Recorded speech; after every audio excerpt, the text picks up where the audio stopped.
न विरोध न कोई सवाल, बस प्रधानमंत्री नरेंद्र मोदी का साथ, संगठन का सहयोग और संघ का आशीर्वाद। और इसके साथ ही अमित शाह फिर से बीजेपी के अध्यक्ष चुन लिए गए। नामांकन की भी प्रक्रिया हमारे यहाँ होती है, लेकिन एक ही व्यक्ति ने नामांकन दाखिल किया था, वो अमित शाह जी ने, दूसरा कोई नामांकन नहीं था, इसलिए उन्हें सर्वसम्मत उनके सामने से अध्यक्ष के रूप में आज निर्वाचन अधिकारी ने घोषित किया है। अमित शाह यानी बीजेपी के बादशाह पिछले साल की शुरुआत में दिल्ली में मिली करारी हार और आखिर में आते आते बिहार में लूटियां डूबने से कई आशंका और कयासों का दौर शुरू हो गया था। सवाल ये कि क्या अमित शाह की विदाई की घड़ी आ गई है? बीजेपी का मार्गदर्शन मंडल भी सक्रिय हो गया था, लेकिन अमित शाह की पीठ पर मोदी का भी हाथ और संघ का भी, इसीलिए अमित शाह की ताजपोशी हो गई। दिल्ली और बिहार से आगे अमित शाह की बतौर अध्यक्ष परीक्षा तो असम, पश्चिम बंगाल से लेकर उत्तर प्रदेश, गुजरात और पंजाब में होने वाली है। लेकिन प्रधानमंत्री नरेंद्र मोदी के लिए राज्यों की जीत से 4 कदम आगे 2019 भी दिख रहा है। मोदी को एक ऐसी टीम चाहिए जिसकी नजर अर्जुन की तरह उस चिड़िया की आंख पर लगी हो जो 2019 का चुनाव है। बस उम्मीद अमित शाह से है। भारत की जनता के आशीर्वाद के बाद पार्टी ने पिछले 1.5-2 सालों में जो एक राजनीतिक व्याप्ति किया है, भौगोलिक व्याप्ति किया है, ये श्री शाह जी के नेतृत्व में संगठन की कुशलता के कारण हुई है। जब पर्चा भरने के अंतिम वक्त तक कोई दूसरा दावेदार नहीं आया तो ये तय हो गया कि अमित शाह और सिर्फ अमित शाह ही बीजेपी के खेवनहार होंगे। अमित शाह जितने प्रधानमंत्री के भरोसेमंद हैं, संघ भी उन्हें उतना ही पसंद करता है। शाह पर अगर बीजेपी और प्रधानमंत्री नरेंद्र मोदी का भरोसा है तो इसकी वजह पिछले लोकसभा चुनाव में मिली शानदार जीत है। और इस जीत में यूपी की भागीदारी का बड़ा हाथ है, जिसके प्रभारी अमित शाह थे। तभी तो जीत के बाद प्रधानमंत्री नरेंद्र मोदी ने अमित शाह को मैन ऑफ द मैच बताया था। पार्टी के लाखों कार्यकर्ताओं की टीम इस विजय श्री को प्राप्त करने के लिए जी जान से जुटी थी। और इसके man of the match Shri Amit भाई शाह थे। अमित शाह शतरंज के खिलाड़ी हैं। गुजरात में कभी राज्य शतरंज एसोसिएशन के मुखिया भी रहे थे।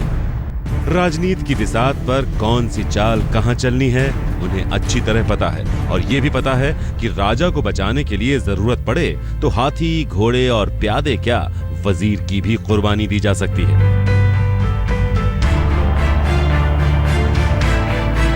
जिस नरेंद्र मोदी के साथ परछाई की तरह 3 दशक से अमित शाह चलते रहे, उन्हें दिल्ली के तख्त तक पहुंचाने में मदद करने वाले को शह दी, विरोध करने वाले को मात।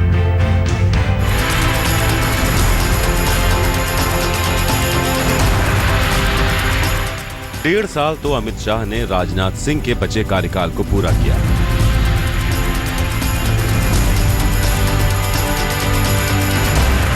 अब अगले 3 साल तक बीजेपी का वक्त शाह की घड़ी से मिलान करके चलेगा।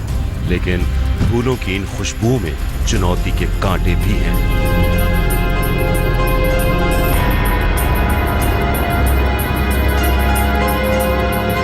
कुछ दिन बाद ही असम, पश्चिम बंगाल, तमिलनाडु और केरल में विधानसभा के चुनाव हो रहे हैं। इनमें से कहीं भी बीजेपी का बड़ा आधार नहीं था, लेकिन लोकसभा चुनावों के बाद असम और केरल में कमल थोड़ा खिलता दिखा। अब उसे विधानसभा में बड़े कैनवस पर खिलाने की चुनौती शाह की होगी। ये अमित शाह को भी पता है कि 2014 में पहली बार ताजपोशी हुई थी तो चारों तरफ इनके नाम का डंका था। लेकिन 1.5 साल में हालात काफी बदल गए हैं। अभूतपूर्व उपलब्धियां, ऐसे प्रदेश जहां कभी कल्पना नहीं की थी। जम्मू कश्मीर में सरकार का बनना, उत्तर पूर्व के ऐसे प्रदेश जहां सदस्यता हमारी मात्र 2 डिजिट में होती थी, आज हजारों की संख्या में। 2014 में अध्यक्ष बनने के बाद अमित शाह कामयाबियों के घोड़े पर सवार थे।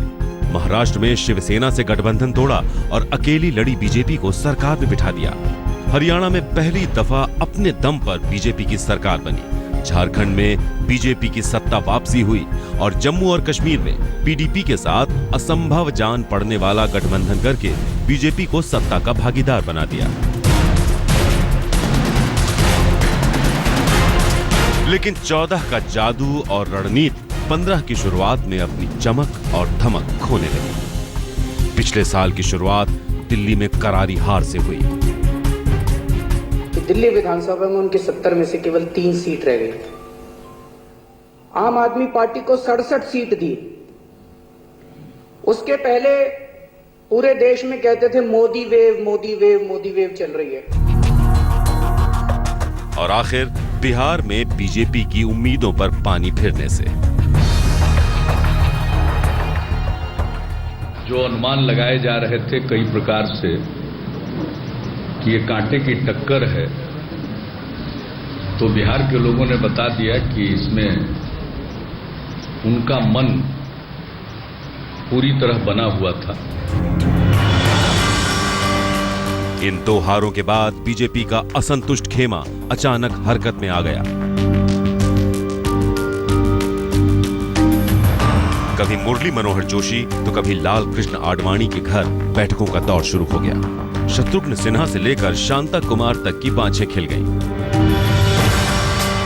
एक तरफ तो जरूर जो कि हमारे दोस्तों ने जितना बढ़िया परिणाम दिया, लालू यादव जी ने और नीतीश कुमार ने और राहुल गांधी ने, तीनों ने बिल्कुल सोने पे सुहागा बनकर गजब का परिणाम दिया। वहीं दूसरी तरफ हमारी पार्टी इतनी कोशिश के बावजूद, इतनी मेहनत के बावजूद, इतने लोगों के जमावड़ा के बावजूद, इतना खर्चा करने का, खर्चा इन द सेंस के टैलेंट, एनर्जी सब करने के बावजूद, और उसके बाद ये परिणाम आया है, ये दुखद है, ये चिंताजनक। शतरंज के खिलाड़ी अमित शाह ने चुप्पी साध ली, मीडिया से दूरी बनाई। न शाह के नाम पर संघ को गुरेज था, न सरकार को, न संगठन को। फिर क्या था? अगली लड़ाइयों और युद्धों के लिए बीजेपी ने शाह को ही अपना सेनापति बना लिया। 36 साल की बीजेपी में अमित शाह सबसे कम उम्र के राष्ट्रीय अध्यक्ष हैं। 2014 में जब उन्होंने बीजेपी की बागडोर संभाली तो उनकी उम्र 50 साल थी। बीजेपी को बहुमत दिलाने में अहम भूमिका निभाने का इनाम मिला था। अब नई ताजपोशी के साथ अमित शाह का कद बढ़ा है तो चुनौतियां भी। बायोकेमिस्ट्री में ग्रेजुएट अमित शाह को अब चुनावी केमिस्ट्री में डिस्टिंक्शन पाना है। राजनीति के ऊबड़ खाबड़ रास्ते पर बीजेपी का रथ दौड़ाने वाले अमित शाह के परिवार का राजनीति से खास वास्ता नहीं था। एक अमीर जैन परिवार में अमित शाह का 22 अक्टूबर 1964 को मुंबई में जन्म हुआ था। पिता अनिल चंद्र शाह गुजरात के मेहसाणा में बड़े कारोबारी थे।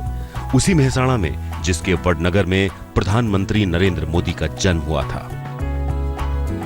अमित शाह का जन्म एक पारंपरिक व्यवसायिक परिवार में हुआ था और उनके जो परदादा थे वो मानसा नाम की एक रियासत है अहमदाबाद से 50 किलोमीटर दूर उत्तर गुजरात में, वहां के वो नगर शेठ थे।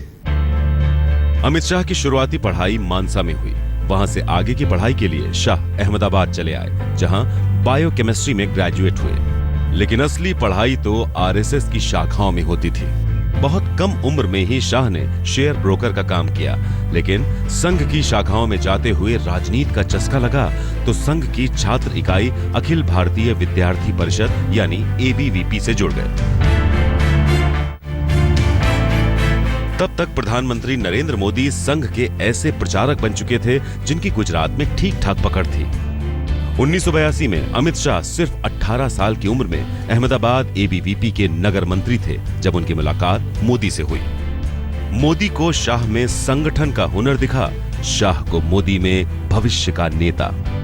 दोनों ने तब जो हाथ मिलाया वो अब एक विजेता जोड़ी के रूप में जमाने के सामने है। एज ए एमएलए भी मैंने उनको देखा है कार्य करते हुए, और नरेंद्र भाई के साथ उनका शेडो बन के काम करते हुए मैंने देखा था। तब से इन दोनों में एक स्ट्रॉन्ग लीडरशिप की क्वालिटी में पहले से दिखता था।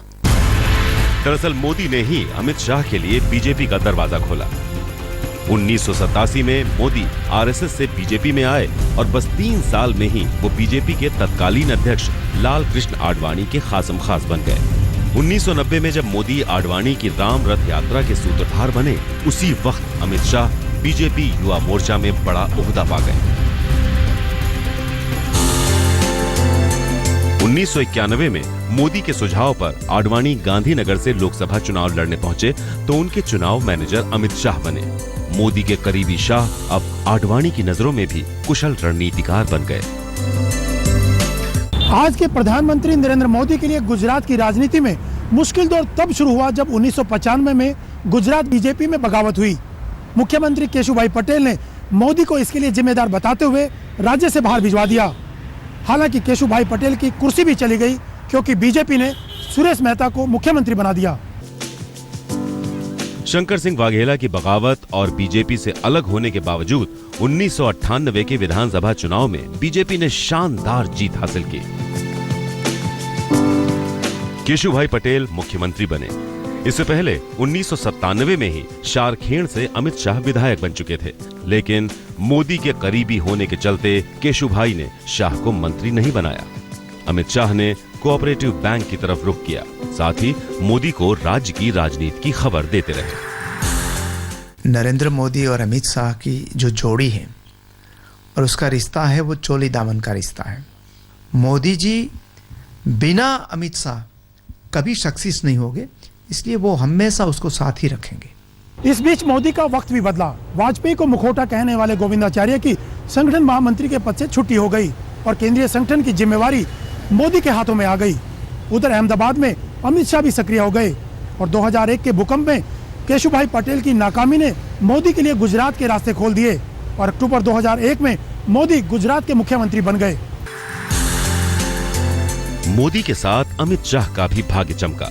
वो मोदी सरकार में गृह राज्य मंत्री के साथ परिवहन और मद्यपान निषेध जैसा महकमा भी पा गए।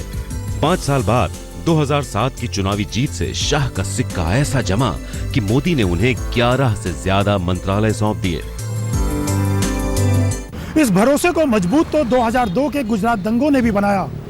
जब मोदी सवालों के घेरे में थे तो अमित शाह उनके पीछे चट्टान की तरह खड़े रहे।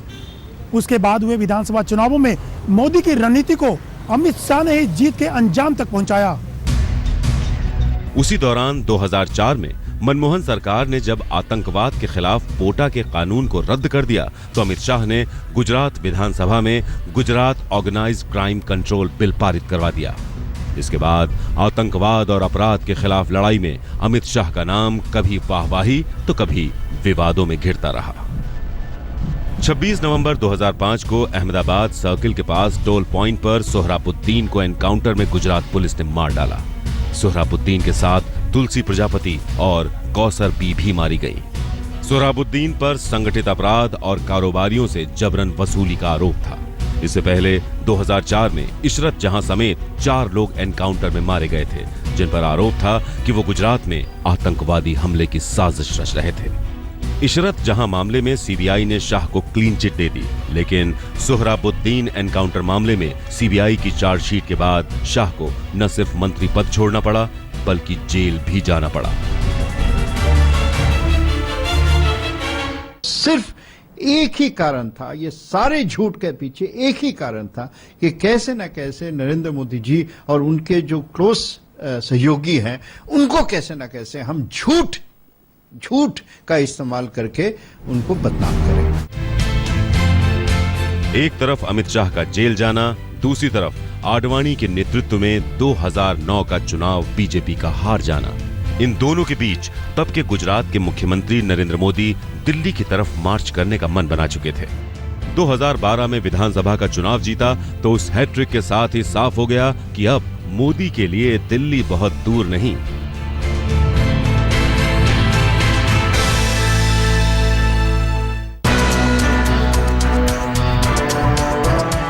लेकिन ये रास्ता आसान भी नहीं था। कभी मोदी के आदर्श रहे लाल कृष्ण आडवाणी को रास नहीं आया कि मोदी को बीजेपी चुनाव प्रचार अभियान का मुखिया और प्रधानमंत्री पद का उम्मीदवार बनाए। लेकिन उनके विरोध के बावजूद बीजेपी ने मोदी की रहनुमाई में ही चुनाव लड़ने का मन बना लिया।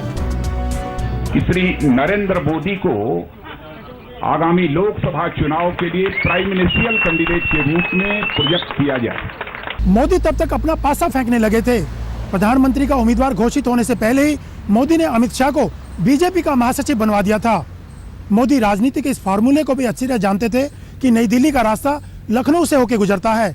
इसीलिए उन्होंने अमित शाह को उत्तर प्रदेश का प्रभारी भी बनवा दिया था। गुजरात क्रिकेट एसोसिएशन के उपाध्यक्ष रहे अमित शाह ने लोकसभा में ऐसी गुगली फेंकी कि कांग्रेस और समाजवादी पार्टी परिवार में ही सिमट कर रह गई और बीएसपी तो क्लीन बोल्ड ही हो गई। उत्तर प्रदेश में और विशेष करके पश्चिमी उत्तर प्रदेश में ये चुनाव सम्मान का चुनाव है, अपमान के बदले का चुनाव है। यूपी में बीजेपी को प्रचंड बहुमत ने मोदी के लिए प्रधानमंत्री बनने का रास्ता साफ किया तो उस जीत के इनाम के रूप में अमित शाह बीजेपी के अध्यक्ष बन गए। उनकी बादशाहत सलामत है। बीजेपी अमित शाह की अगुवाई में अगले 3 साल का सफर तय करेगी, लेकिन जिस यूपी ने अमित शाह की किस्मत चमकाई, क्या उसी यूपी में अगले साल अमित शाह बीजेपी की किस्मत चमका पाएंगे? और जिस गुजरात में मोदी 13 साल तक जीत की गारंटी बने, उसी जीत में क्या आनंदीबेन की जीत पक्की कर पाएंगे? 2016 की शुरुआत अमित शाह के लिए बहुत शुभ रही। इस साल जिन राज्यों में विधानसभा के चुनाव होने हैं, वहां बीजेपी का कुछ खास दबदबा कभी नहीं रहा, चाहे वो असम हो, पश्चिम बंगाल हो, तमिलनाडु हो या केरल। लेकिन अमित शाह की 2017 में अग्नि परीक्षा होगी। जिस यूपी में महासचिव प्रभारी रहते हुए अमित शाह ने 80 में से 73 सीटें एनडीए को दिलवाई थी, क्या 2017 में उस यूपी को बीजेपी को दिलवा पाएंगे?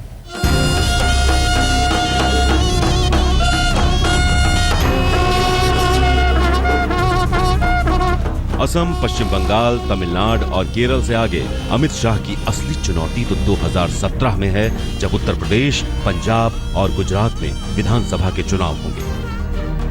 लोकसभा चुनाव में उत्तर प्रदेश में बीजेपी ने जितनी बड़ी कामयाबी हासिल की थी, उस लिहाज से यूपी में बीजेपी का कमल जरूर खिलना चाहिए। लेकिन बिहार की बुरी हार के बाद सवाल है कि क्या मुलायम और मायावती के गढ़ में शाह बीजेपी के लिए जीत का रास्ता बना सकते हैं? शाह के सामने एक चुनौती गुजरात भी है, जहां के वो खुद भी रहने वाले हैं। 2017 में वहां विधानसभा के चुनाव होंगे, लेकिन एक तो अब गुजरात में मोदी है नहीं और उस पर से हार्दिक पटेल के आंदोलन से मुकाबला करना शाह के लिए बड़ी चुनौती होगी। तीसरा चुनाव पंजाब में है, जहां अकाली दल के साथ बीजेपी फिलहाल तो सत्ता में है, लेकिन क्या शाह वहां अकाली दल से अलग होकर अकेले चुनाव लड़ेंगे, जैसा शिवसेना को छोड़ महाराष्ट्र में लड़े थे, या फिर अकाली शिवसेना के गठबंधन को जिता लेंगे?